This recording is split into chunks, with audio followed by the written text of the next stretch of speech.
The Generals of the Yang Family, Chapter 21. I want you to imagine a scenario for a minute. You're standing in the most secure, opulent room in the known world, and you are being offered the ultimate promotion. Oh, the absolute pinnacle. Right. Unchecked power handed to you on a silver platter. You're being asked to become the emperor of an entire dynasty. No pressure. No pressure at all, right. But now imagine looking the current dying emperor right in the eye and just declining the offer. And then consider how that exact same decision, which you seemingly made just to keep the peace, leads you directly into a situation where you have to physically bludgeon your way through a deadly, blood-spattered conspiracy right in the middle of the imperial court. It sounds like the premise of a political thriller. It really does. But it's actually the historical fiction reality. And what makes this text so compelling for you as a listener is that it's a masterclass in reading the room. It just completely exposes the hidden motives driving people in power, the vulnerabilities of a regime change, and the extreme measures people will take to protect the state, or, just to hoard power for themselves. Exactly. Because we're starting in a situation that is just fraught with tension. Very tense. Emperor Taizong is 59 years old. He's ruled for 22 years, and he is severely ill. So a succession plan isn't just a good idea, it's an immediate, flashing red light crisis. Right, the clock is ticking. The clock is ticking. He consults with his veteran advisor, Zhao Pu, who delivers this really stark warning. He cautions the emperor against following something called the Golden Coffer Pledge. Now, looking at these notes, that sounds incredibly ominous. It does sound a bit like a cursed artifact, doesn't it? Yeah. What exactly is this pledge, and why is it dictating a dying emperor's choices? So to understand the weight of the Golden Coffer Pledge, you really have to look at the historical anxiety surrounding succession. This wasn't just a casual suggestion. It was a binding vow, physically sealed inside a golden metal box decades earlier. Wow. It represented the dying wishes of the Empress Dowager, Taizong's mother. Her primary fear was the destabilizing effect of a child emperor taking the throne. Which usually invites a civil war. Civil war, foreign invasion, you name it.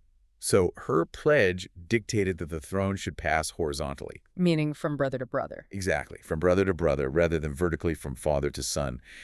That ensures a mature adult is always in charge. And Taizong, feeling the immense pressure of his own mortality and the shadow of his mother's edict, he decides he wants to honor it. He wants to pass it to his younger brother. Right. He intends to pass the imperial throne directly to the 8th prince. Which sets up this incredibly tense room. Taizong brings the 8th prince in and officially offers him the empire. And the 8th prince delivers this beautifully structured, highly logical refusal. Flat out turns it down. Flat out. He points out that the emperor's own son, the 7th prince named Yuanqin, is now fully grown. He argues that Yuanqin already has the hearts of the people, making him the natural heir. Yeah. On the surface, this looks like the ultimate act of loyalty to the stability of the state, right? Sacrificing personal ambition for the greater good. It is definitely framed as a noble sacrifice in the text, but we also have to view this through the lens of sheer political survival. How so? Well, the 8th prince is an incredibly astute operator. If he accepts the throne based on some old pledge from a golden box, he immediately bypasses the emperor's adult, capable son. He would be painting a massive target on his own back from day one. Oh, that makes sense. The son's faction would revolt. Instantly. He knows that having a legal right to rule absolutely does not equate to the practical ability to rule without facing instant factionalism. By refusing, he's arguably employing a brilliant self-preservation tactic. He ensures the empire, and more importantly himself, survives the transition. That is a fascinating way to look at it. Survival masquerading as altruism. Exactly. But Emperor Taizong still needs to make the final call. So he turns to another prominent figure, Kuzhen, and asks for his counsel on choosing the heir. And Kuzhen delivers advice that feels remarkably relevant even today. Oh, completely timeless. He tells the emperor that when choosing a lord for the world, you cannot consult the women in the palace, nor can you consult close ministers. He insists the emperor must choose someone who meets the expectations of the entire world. What Kuzhen is doing here is diagnosing a chronic disease of leadership. The echo chamber. The echo chamber, yes. Yeah. Palace insiders and close ministers have their own deeply entrenched agendas. Their proximity to power inherently warps their perspective. They will always recommend the candidate they can most easily control. Right, the puppet. Precisely.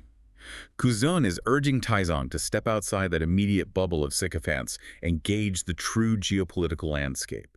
And Taizong absorbs this. Recognizing that the Eighth Prince's refusal is final and logical, he officially selects his own son, Yuanqin, to succeed him. Yet Taizong knows the transition won't be seamless. The text details these fascinating final decrees where Taizong effectively creates a golden severance package for the Eighth Prince. I love that term for it. It really is. He warns that every generation produces treacherous ministers who will ruin the state. To combat this, he hands the Eighth Prince 12 iron certificates. 12 of them. Yeah. How does a dying emperor enforce his will from beyond the grave using these items? The iron certificates are a profound mechanism of institutional power. Physically, they were these curved iron plates inscribed with imperial decrees, often with the text filled in with gold. So they looked impressive. Very impressive. Yeah. But legally, they functioned as absolute exemptions from the death penalty. They are literal get-out-of-jail-free cards. By giving 12 of them to the Eighth Prince, Taizong is legally shielding him from the future emperor's wrath. He's deputizing him? He's practically turning him into a shadow enforcer, Sure. an extra-legal vigilante who has the authority to execute corrupt officials without facing execution himself. Taizong doesn't entirely trust the formal bureaucracy he's leaving to his son, so he intentionally builds this institutional counterweight. And he doesn't just provide legal cover, he provides a specific personnel recommendation, right? The name drop. The name drop.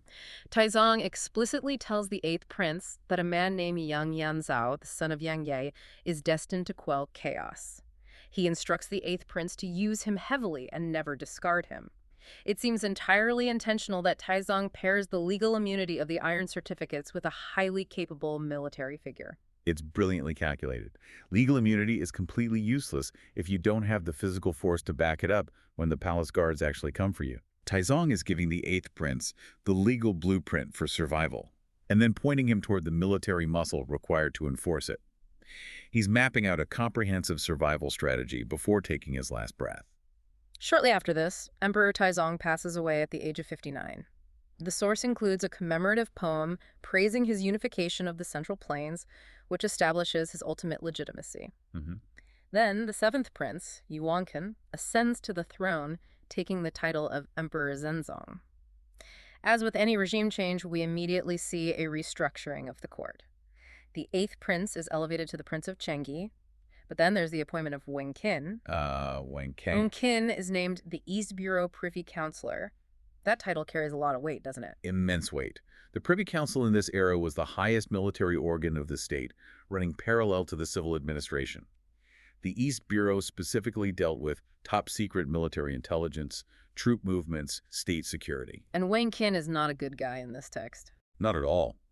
Placing Wen Qin, a man the text positions as highly ambitious and deeply sinister, into this role means he now controls the intelligence apparatus and the military levers of the capital.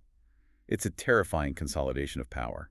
Which perfectly explains the massive changing of the guard that happens the very next day. The senior minister, Song Qi, approaches the new emperor Zhenzong. He employs this heavy self-deprecation, claiming he's too old, completely useless, and begs to resign. He wants out. Zhenzong tries to retain him, saying he needs veteran guidance, but Song Qi is absolutely adamant, and he is not the only one. Over the next few days, absolute heavyweights of the imperial court, figures like Lu Mengzheng and Zhang Qixian, also submit their resignations. This is a critical pattern for you, the listener, to observe, because human behavior in institutional settings rarely changes.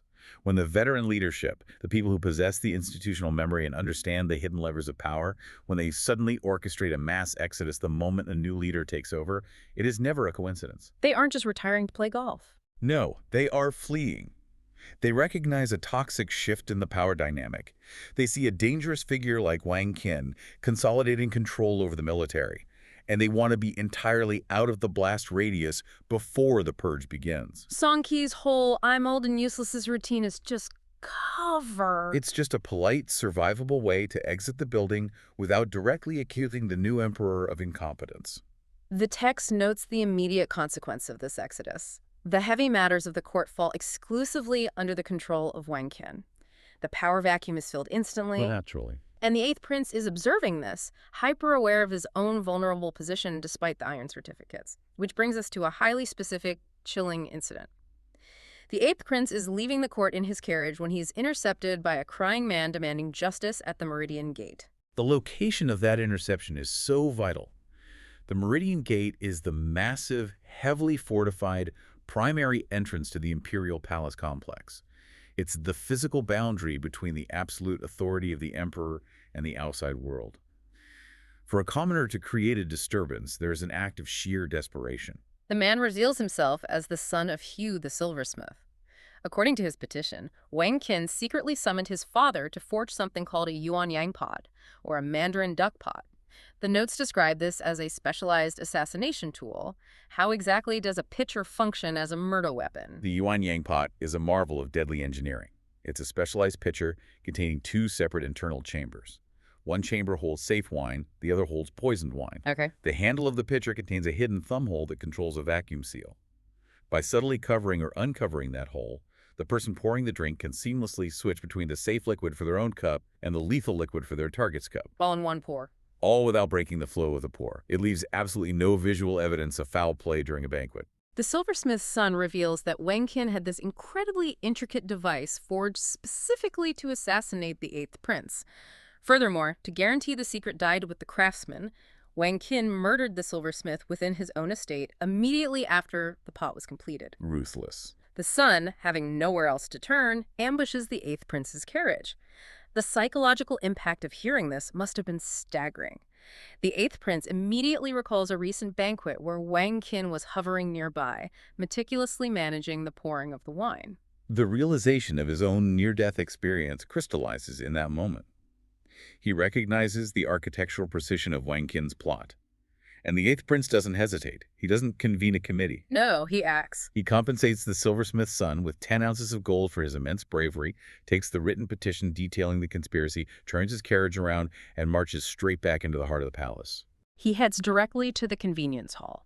Now, unlike the massive, formal throne rooms designed for grand ceremonies, the convenience hall sounds like a much different environment for a confrontation. Exactly.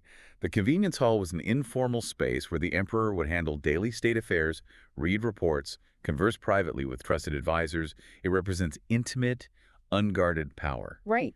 When the eighth prince storms in, he finds Emperor Zhenzong and Wang Qin there together, which just confirms how deeply entrenched Wang Qin has become in the new emperor's daily life. The eighth prince wastes no time. He announces that he just received a petition at the Meridian Gate detailing how Wang Qin secretly murdered Hugh the silversmith, and he is there to report this crime.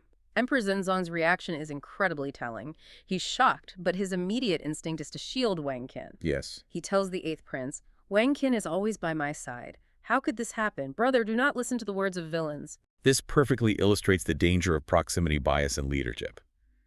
Emperor Zhenzong makes the flawed assumption that physical closeness equates to loyalty and innocence. Just because he's there every day. Exactly. He prefers the psychological comfort of the man who whispers in his ear every single day over the physical evidence of a petition. Yeah. He's casually dismissing a highly credible threat simply because acknowledging it would disrupt his comfortable reality. But the eighth prince is having none of it. He delivers a devastating reality check. He laughs out of pure anger and points out that the only reason the silversmith was murdered was to cover up an assassination plot against him. He demands to know why the emperor would suspect his own loyal flesh and blood while listening to slander. And he reminds Zhenzong of the indisputable facts. If I had wanted to be emperor, we wouldn't even be having this conversation today. It is a stark reminder of the foundational debt Zhenzong owes him. The eighth prince is explicitly stating, "I possess the leverage to have taken this throne, and I chose to grant it to you. Do not insult my intelligence by protecting a man actively trying to murder me." Sensing the shifting tide, Wang Qin executes a desperate, vile political pivot. He attempts to reframe the entire narrative in front of the emperor. He accuses the eighth prince of using his royal status to suppress a loyal minister. The gaslighting is intense here. It is. He questions the timing, asking why this murder wasn't reported days ago, suggesting the eighth prince waited until Zhenzong was on the throne specifically to come to the gate and slander the emperor's chosen official. Wang Qin is weaponizing the new emperor's insecurity. He's trying to manipulate Zhenzong into viewing the eighth prince not as a victim reporting a crime, but as a systemic threat to the crown's authority. He's framing the confrontation as a test of the emperor's power. Will you let your uncle bully your chosen advisor? And Emperor Zhenzong remains silent. He offers no defense of his uncle, no demand for investigation. That silence shatters the final remnants of political decorum. The eighth prince completely loses his temper. He draws his golden mace, a heavy, blunt instrument symbolizing royal authority, and swings it directly at Wang Qin's face, right there in the convenience hall. The physical weight of that weapon is important. A golden mace is not a dueling sword. It is a tool meant to crush armor. Using it in the presence of the emperor is an unthinkable breach of protocol. Wang Qin attempts to dodge, but the golden mace smashes violently into the bridge of his nose. The text describes blood flying everywhere, streaming down his face as he turns to flee. But the eighth prince pursues him relentlessly, fully intending to finish the execution. We're witnessing the absolute collapse of the formal hierarchy. The architectural and ceremonial boundaries of the imperial court have completely disintegrated. Emperor Zhenzong realizes he has lost control of the room. He actually rushes down the golden steps of his own throne to physically intervene. The Emperor of China is reduced to pleading with his own subject. Zhenzong begs him, saying, "Look at my face. Spare him this one time." Analyze the power dynamic in that specific moment. Yeah. Emperor Zhenzong possesses the crown, the majestic titles, the throne itself. Yet in that room, the eighth prince wields the ultimate physical and moral authority. The emperor has no real power there. None. The emperor cannot issue a royal decree demanding the eighth prince to stop because he lacks the leverage to enforce it. Instead, he has to beg for his minister's life as a personal, familial favor. It is a profound demonstration that holding an official title does not guarantee you actually command the room when the stakes become existential. Out of respect for that direct personal plea from his nephew, the eighth prince halts his pursuit. However, he leaves Wang Qin with a chilling final decree. Pointing his weapon at the bleeding minister, he states, "If you ever do evil again, I will execute you. For today, I am only delaying your death." With that, he turns and furiously marches out of the hall, leaving the emperor standing amidst the wreckage of their peaceful transition of power. Meanwhile, Wang Qin harbors this deeply entrenched grudge against the eighth prince. Yeah. And he acts on it in a way that is, it's absolute treason. Oh, completely. He secretly writes a letter and sends his confidant in the dead of night. In the dead of night. Yes, to deliver it to Empress Dowager Xiao in Yuzhou. Which is the capital of the Liao dynasty. Exactly. And the letter essentially informs her that the Song court is completely devoid of capable generals, that it's ripe for invasion. He's actively trying to trigger a foreign invasion just to spite a rival faction within his own government. It's a devastating breach of state security. And, when Empress Dowager Xiao of the Liao dynasty gets this intel, she immediately convenes her top military minds. Right. And right away, the text presents us with two competing doctrines of warfare. Mm-hmm. You have General Yelizhuzh, Who advocates for a blunt, immediate strike. Exactly. His logic is, hey, the Song court is in mourning, their command structure is a mess, so a rapid cavalry invasion will just crush them. Right, a doctrine of overwhelming force. But then Chuzi steps into the conversation. Ah, yes. He holds the title of the curtain-rolling general, and he pitches a much more sophisticated strategy. I want to pause on that title for a second, actually. Sure. Because curtain-rolling general isn't exactly a rank you hear every day. What does that actually imply about his position? Well, it's highly significant. In the imperial court, the person who rolls the curtain is permitted in the innermost chambers. Oh, wow, okay. Yeah, it implies this deep intimacy with the ruling power. He's a trusted advisor, not just a field commander. So he really has the Empress's ear. He does, and he understands psychology just as well as cavalry tactics. He points out that Wang Qin's intelligence might be a trap, Right. or that the Song border commanders might just be better prepared than the capital realizes. A blind invasion is too risky for him. Exactly. So Tujixi proposes this strategy that's heavily rooted in deception. He suggests staging a, quote, hunting exhibition at the Hedong border. A hunting exhibition, right? But he explicitly details that this is going to be a thinly veiled martial arts challenge. Yeah. He boasts about his own unparalleled archery skills. And he says he'll bring Mali Zhaoji, who's a master with the spear. And Mali Qingji, the sword expert. Right. They plan to set up camp and formally invite the Song dynasty to send their best warriors to this so-called friendly sporting event. What's fascinating here is the absolute asymmetry of risk that Tu Jingxi has engineered. Oh, totally. I mean, this is a scouting mission disguised as diplomacy, and it's a flawless win-win for the Liao. How so? For those trying to visualize the strategy, Well, if the Song dynasty sends warriors who fail the challenge, Tu Jingxiu has proven Wang Qin's intel is correct. The Song military is weak. and the Liao can just transition seamlessly from a hunting party into an invading army. Exactly. But if the Song warriors happen to be formidable and win the contests, the Liao simply claim it was just a friendly hunt, pack up their tents, and leave. They avoided disastrous military engagement. Right. It costs them virtually nothing to probe the Song defenses. And Empress Xiao frames this in a letter to the Song emperor as a polite request to discuss peace and define borders. And when that letter arrives at the Song court, it triggers immediate panic. Total panic. Because one official, Ku Zun, sees right through the diplomatic language.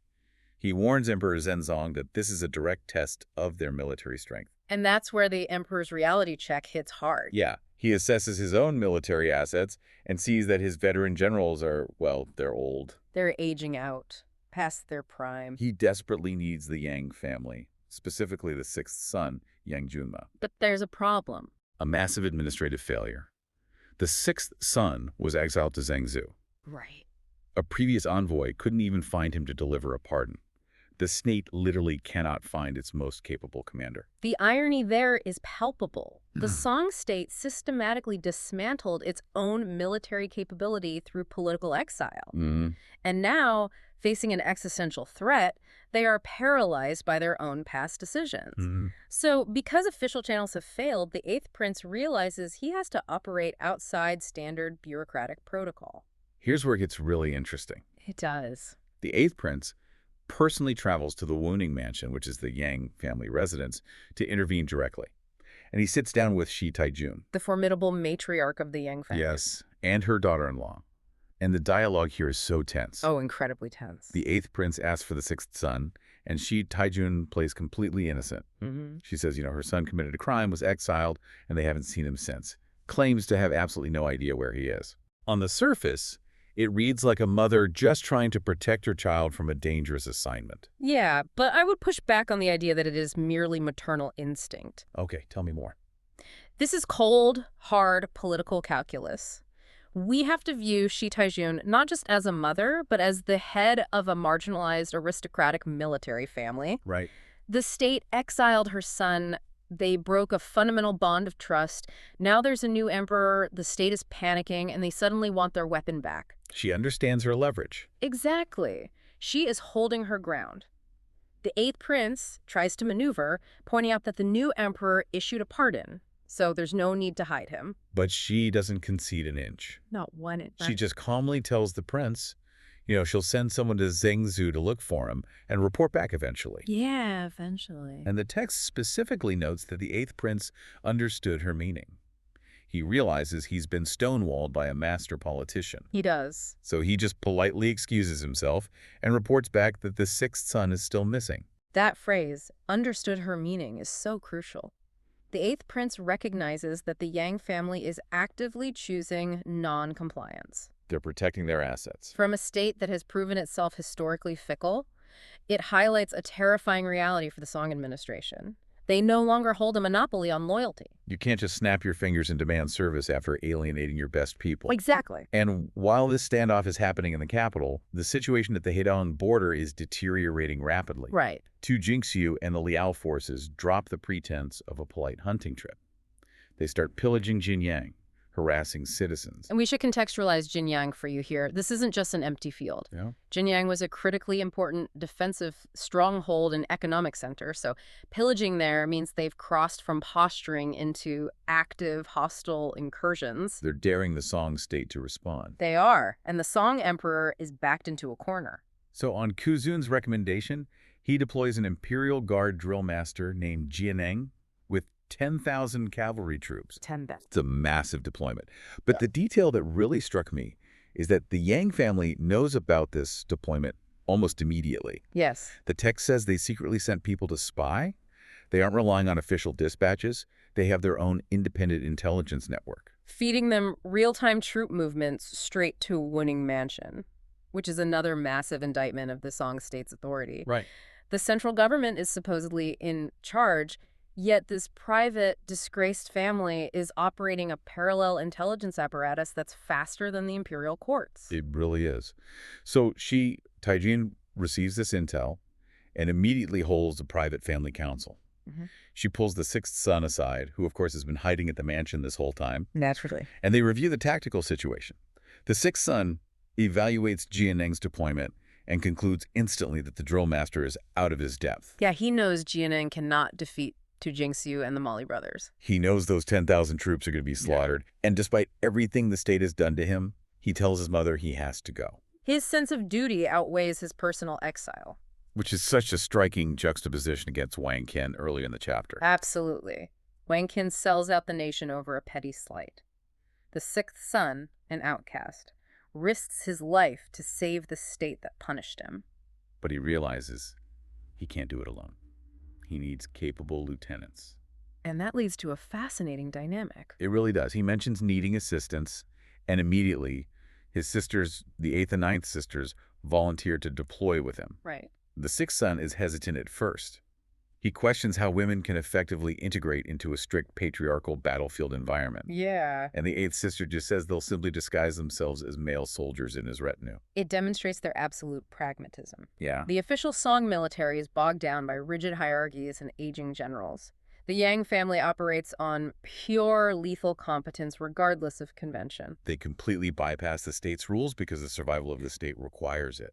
Exactly. So you have the official army marching openly toward a disaster, while the true martial power is moving quietly in the shadows. Which brings us to the confrontation at the Hedong border. Yes. I want to make sure we visualize this correctly based on the text. The Song army arrives, and the Liao have set up this incredibly intimidating theater of war. Mm-hmm. But it doesn't sound like a standard military formation. What exactly are the Liao doing out there? Well, they've constructed a psychological arena. Okay. The text describes an expansive open field.